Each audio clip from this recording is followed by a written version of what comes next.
শুভ নববর্ষ। সবাইকে অনেক অনেক শুভকামনা, ভালোবাসা, বড়দের প্রণাম। এখন একটা সুন্দর দিন শুরু হয় মনে হয় সুন্দর করে একটা চা খেলে।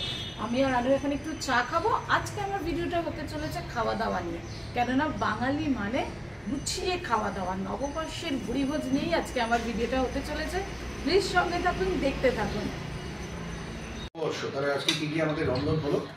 রন্ধন এই রন্ধনগুলো দেখাতে লাগবে। করেছি শুক্তো, ডাল, পুঁইশাক মাছের, ইলিশ মাছের মাথা দিয়ে পুঁইশাকের একটা ছেঁচড়া, চিংড়ি মাছের মালাইকারি, সর্ষে ইলিশ, মাটন। এটা হলো গন্ধরাজ দইটা আমি বানাইনি, অবভিয়াসলি কেশরভোগ বানাইনি। ফ্রাই বানিয়েছি, আলু ভাজা বানিয়েছি, আর আছে চাটনি। চাটনিটা নিয়ে আসি।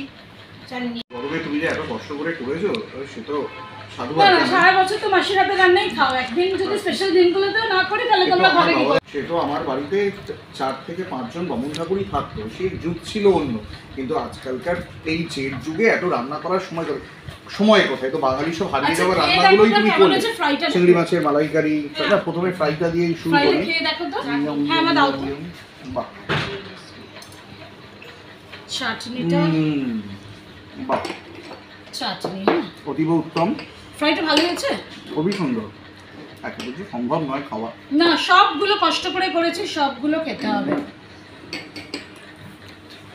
অতীব উত্তম। আড্ডা হচ্ছে, খুশিরা মিস করলো। ঘুগনি খাওয়া হচ্ছে, আমরা এখন ঘুগনি খাচ্ছি। আজ সারাদিন শুধু খাবো আর খাবো। বাও, প্রিয়াঙ্কা বানিয়ে এনেছে। চিনু কি খাচ্ছিস রে?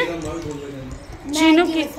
হ্যাঁ, এছাড়া কোনো শুভ অনুষ্ঠান হতে পারে না। আমার সন্দেশ এসে গেছে, খাওয়ার এখনো বাকি আছে, কিন্তু এখন মিষ্টি খাবো, আবার পরে মিষ্টি খাবো, বারবার মিষ্টি খাবো। পুরোটা নে না, আরো অনেক মিষ্টি আছে, খা।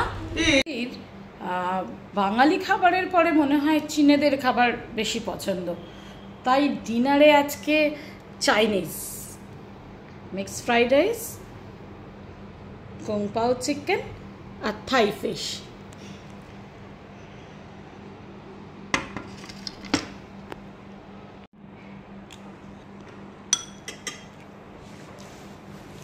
আজকে সারাদিনটা জিভের প্রেমে কাটলো।